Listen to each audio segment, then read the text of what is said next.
Hello friends, welcome back to my channel. माफ़ी चाहूँगा कि इतने दिनों बाद मैं ऐसा वीडियो बना रहा हूँ क्योंकि आप भी जानते हो कि मैं बिजी था ghost in the shell anime के डबिंग के लिए। जी हाँ, ghost in the shell SAC 2045 इसका सीजन 2 भी आ रहा है और प्रॉपरली इसकी डबिंग हो गई है, तो पोस्ट प्रोडक्शन बाकी है, तो बहुत जल्द इसका डेट भी आने वाला है। तो आज हम डिस्कस करेंगे वन पीस का चैप्टर 1044। मैं जानता हूँ कि बहुत लोगों ने थियरीज बनाई हैं और उन्होंने मांगा पढ़ने के बाद जो रेवलेशन किया है उसके बारे में जानकारी भी मिली है, लेकिन यहाँ पे जो है वन पीस चैप्टर 1044 एक मेजर टर्निंग पॉइंट है हमारे मांगा रीडर्स के लिए। तो यहाँ पे सबसे बड़ा पॉइंट ये है कि लूफी का नया वाला गियर जो है गियर 5th, और ये पता चलता है कि उसने हितो नो मी मॉडल नीका वाला फ्रूट खाया है जो उसे रियलिटी को वॉप करने में मदद करता है। वर्ल्ड गवर्नमेंट ने तकरीबन 800 साल लगा दिए इस मिथिकल जोन फ्रूट को ढूंढने के लिए, लेकिन वो हर तरीके से नाकाम रहे। तो आज हम जो है मिथिकल जोन फ्रूट इसके बारे में बात करेंगे और डिस्कस करेंगे।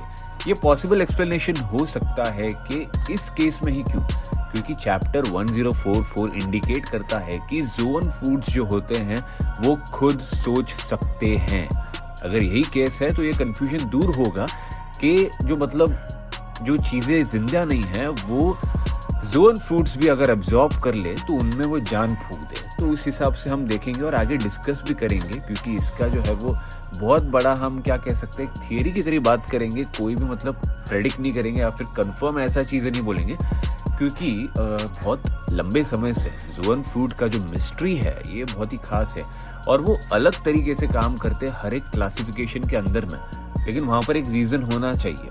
तो उस हिसाब से हम इसको जो है आगे लेके जाएंगे। तो हम डिस्कस करते हैं इस पॉइंट के बारे में कि चैप्टर 1044 इसके पर्सपेक्टिव्स जो है वो स्विच करते हैं, क्योंकि जो 5 एल्डर्स है वो डिस्कस कर रहे हैं कि लूफी के ट्रू नेचर के बारे में और उस डेविल फ्रूट के ट्रू नेचर के बारे में।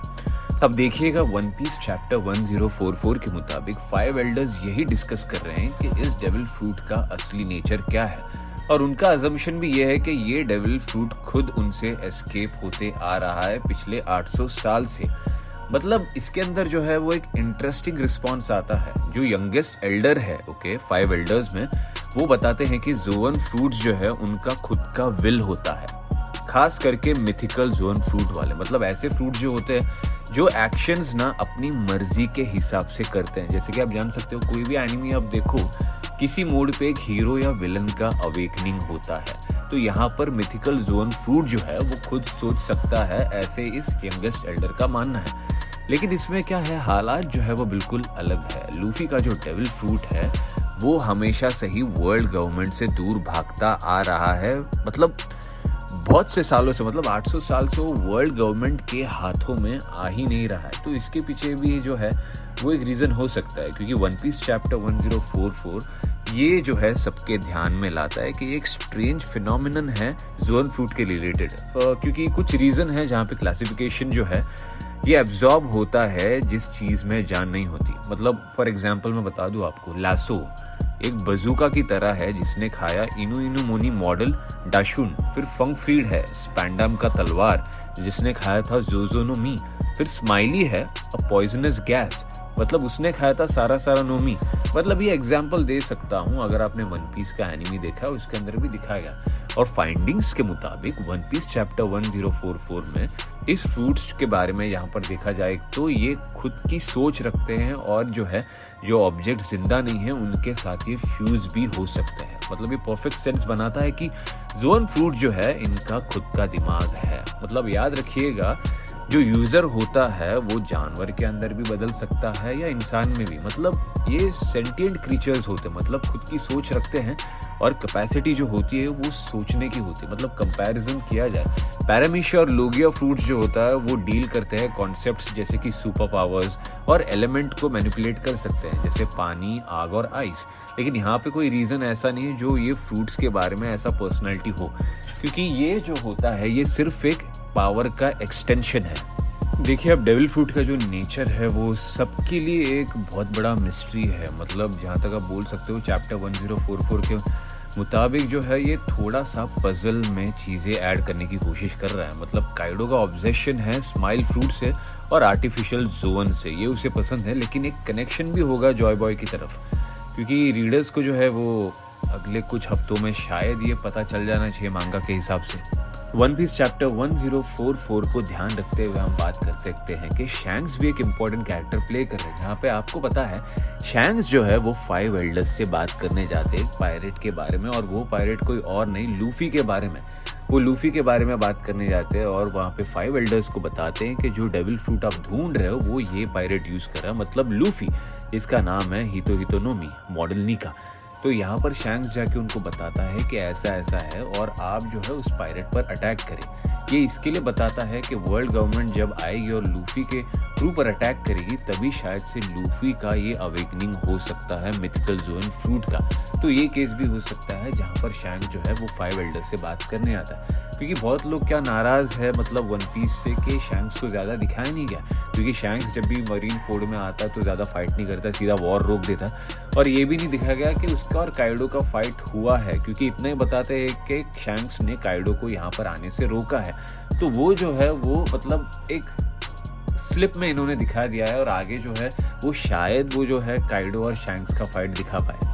और जहाँ तक हम जानते हैं कि शैंक्स एक बहुत ही इंपॉर्टेंट कैरेक्टर है वन पीस के अंदर, और उसकी जो हाकी है वो बहुत पावरफुल है, और बाकी के जो क्रूमेट्स हैं उनके भी पावर्स को यहाँ पर ठीक से दिखाया नहीं गया है। तो शायद हमें कुछ उसका जो झलक है वो वन पीस फिल्म रेड में हमें देखने मिल जाती। देखिए मिथिकल जोन्स के बारे में एक चीज़ तो है वो पता चली है कि ये बहुत ही पावरफुल है, और सीरीज़ में आप देखो तो मतलब स्टार्टिंग से लेके एंड तक लूफी ने जो बहुत सारी मार खाई है, लेकिन तो भी वो जिंदा बचा। मैं आपको इसका एग्जाम्पल देता हूँ एक एक करके। सबसे पहला एग्जाम्पल, लूफी जो है वो काइडो से बहुत बार हारा ओनिगाशिमा रेड में, लेकिन तो भी उसे बैकअप मिली।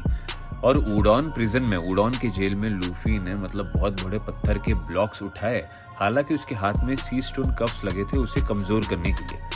तीसरा एग्जाम्पल, जब रॉब लूची के साथ फाइट हुई थी एनीज लॉबी में, तो भी वो रॉब लूची के खतरनाक अटैक्स को वो सरवाइव कर गया। और यहाँ तक ये भी देखा जा सकता है कि पॉइजन के खिलाफ लूफी के बॉडी में जो है वो इम्यूनिटी है, जहाँ पर वो सरवाइव करता है मैगेलन के अटैक को इम्पेल डाउन में। और यही नहीं कि खास चीज़ जो है स्वीट कमांडर्स जो है होल केक आइलैंड में बिग मॉम के, उनके साथ भी इसकी फाइट चली थी जो लास्ट हुई थी मतलब 11 घंटे तक ये फाइट चली थी। अब देखा जाए तो लूफी का जो फिजिकल स्टैट है वो मेक सेंस करता है रेवलेशन को लेके कि भविष्य में ये होने वाला था, और मिथिकल जोन जो है इसका रीज़न है। तो यहाँ पर इतना ताकतवर होना और मतलब इतनी बेहतरीन ड्यूरेबिलिटी होना और इतना सारा स्टैमिना, ये जो है फ्रूट उसे पार्शियली एबिलिटी देती है। मतलब ये लूफी का ही काम नहीं है, ये फ्रूट भी जो है उसे हेल्प करता है। तो वन पीस के चैप्टर में जो है 1044 में ये पूरी तरह से इन्होंने क्लियर कर दिया है कंटेक्स्ट में कि ट्रेनिंग जो है वो बहुत मदद करती है, लेकिन उसके साथ जो है ये रेयर जोन फ्रूट भी बहुत ही मदद करता है, क्योंकि लूफी जो है वो रबर के होने के बावजूद भी वो फायर बेस्ड अटैक्स यूज कर सकता है। और वन पीस चैप्टर 1044 जो है एक फाइनल पॉइंट जो है वो हमारे सामने लेके आता है, जहाँ पर लूफी और चॉपर दोनों का भी डेविल फ्रूट जो है वो है हितोहितोनोमी, जहाँ पर दोनों भी ह्यूमन फॉर्म से रिलेट करते हैं। स्ट्रॉ हैट्स की जो पावर है डेविल फ्रूट के मुताबिक वो बहुत ही यूनिक होती है, जो भी फ्रूट हो यहाँ पर। लेकिन ये दोनों जो है स्पेशली ट्रांसफॉर्म कर जाते हैं, जो दूसरे जोन फ्रूट्स वाले नहीं कर पाते। तो यहाँ पर जो चॉपर ने जो है एक तरीका ढूंढा है अपना ट्रांसफॉर्मेशन को ऑल्टर करने का, जो है रंबल बॉल्स के हिसाब से। मतलब ये बॉल्स होते हैं जहाँ पर चॉपर इसे खाता है और वो अकॉर्डिंगली ट्रांसफॉर्म होता है। इसके अलावा लूफी जो है वो अलग अलग गियर यूज करता है अलग अलग काम के लिए। यहाँ पे दोनों फाइटर जो है वो ट्रांसफॉर्म हो सकते हैं अलग अलग फॉर्म में, अलग अलग फिजिक में, एक स्पेशल कैरेक्टरिस्टिक के साथ। तो आज का जो है हमारा टॉपिक इतना ही वन पीस चैप्टर 1044 के बारे में। तो हम जो है इसका अगला डिस्कशन भी लेके आएंगे।